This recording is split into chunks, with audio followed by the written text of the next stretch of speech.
ሰላም ሰላም ጤና ይስጥልኝ የኛ ቤተሰብ የዩቲዩብ ቻናል ቤተሰቦች ዛሬ ደስ የሚል ውህድ አሳያችኋለሁ። ለዚህም መጀመሪያ ላይ 2 ፍሬ ሽንኩርት ያስፈልገናል። ይሄንን ሽንኩርት በቪዲዮ ላይ በምታዩት መልኩ ቆራርጠን በደንብ አድርጎ እንዲዋሃድ ባዘጋጀነው እቃ ውስጥ እንጨምረዋለን። ሁለተኛውንም ሽንኩርት ልክ እንደመጀመሪያው ራስ በዛ መልኩ ቆራርጠን ውህድ ውስጥ እንጨምረዋለን።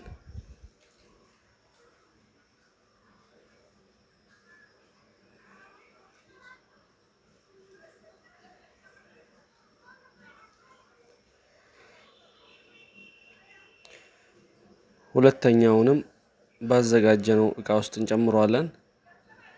በዚህ መልኩ ከጨመርን በኋላ ቀጣይ የሚያስፈልገን ባይዘወይ ሽንኩርት በጣም በተለይ ለወንድ ልጅ በጣም አስፈላጊ ነው። ቴስቶስትሮንን ይጨምርልናል። በተጨማሪ ለዘር ፈሳሽ በጣም አስፈላጊ ንጥረ ነገር በውስጡ ይዟል። ሁለተኛ የሚያስፈልገን ነጭ ሽንኩርት ነው። ነጭ ሽንኩርት አንድ ሙሉ ራስ ነጭ ሽንኩርት ነው የምንጠቀመው።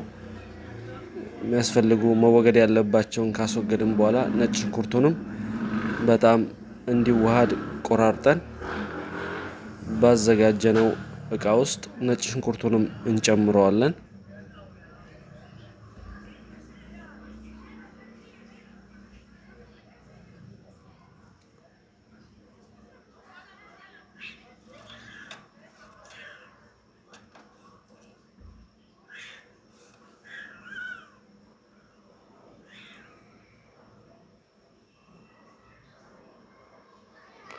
ቀጣይ የሚያስፈልገን ዝንጅብል ነው።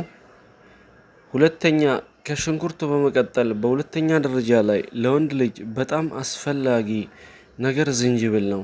ዝንጅብል የሴክስ ሆርሞንን በመጨመር የሴክስ ፍላጎታችንን ከፍ ያደርጋል። ከመኝታ ላይ የሚያስፈልጉንን ፍላጎቶች ሊቢዶ በጣም በመጨመር ተነሳሽነታችንን ከፍ ያደርገዋል እና በጣም አስፈላጊ ነው። እሱንም ከቆራረጥነው በኋላ ያዘጋጀነው እቃ ውስጥ እንጨምረዋለን።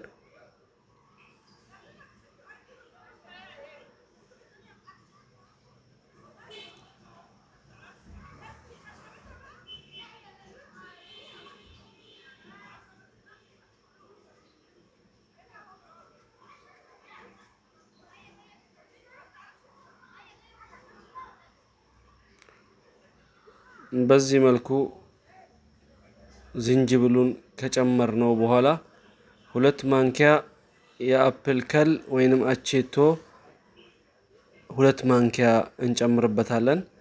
በመቀጠል እንደገና ውሃ ያስፈልገናል። ንጹህ ውሃ እስኪሞላ ድረስ ያዘጋጀነውን ንጹህ ውሃ እንጨምርበታለን። ከዛ በኋላ ይሄን ያዘጋጀነውን ውህድ ከታች ብርጭቆ ስለሆነ ቀጥታ ድስቱን እናደርገውም ጨርቅ ድስት ውስጥ እናደርግና ያዘጋጀነውን ውህድ ውሃ ከጨመርንበት በኋላ ቀጥታ ጨርቁ ላይ ነው የምናስቀምጠው። እሱን ለመቀቀል ጨርቁ ላይ እናስቀምጠዋለን ከታች እሳቱ ዳይሬክትሊ እንዳያገኘው ማለት ነው። ከዛ በኋላ እሳት ላይ ለ30 ደቂቃ ያክል በደንብ አድርገን እንቀቅለዋለን ማለት ነው።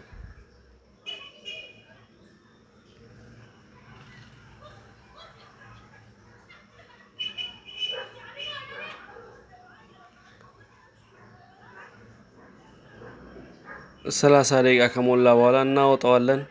አውጥተን ለ4 ቀን ቀዝቃዛ ቦታ ላይ እናስቀምጠዋለን። ከ4 ቀን በኋላ ለመጠቀም ዝግጁ ነው ማለት ነው። አንድ ብርጭቆ እናዘጋጅና የፈላ ውሃ ከውህዱ 1 ማንኪያ ውህድ ለአንድ ብርጭቆ የፈላ ውሃ እንጠቀማለን። 1 ማንኪያ ንጹህ ማር እንጠቀማለን። በዚህ መልኩ 1 ብርጭቆ የፈላ ውሃ ጨምረንበት ከመኝታ በፊት ቢያንስ 1 ሰዓት ወይንም 30 ደቂቃ በፊት እንጠቀማለን። የመኝታ ፍላጎታችን ከባለቤታችን ጋር መልካም ምሽት ለማሳለግ ይጠቅመናል። የኛ ቤተሰብ የዩቲዩብ ቻናል ቤተሰብ ካልሆናችሁ ቤተሰብ ሁኑ።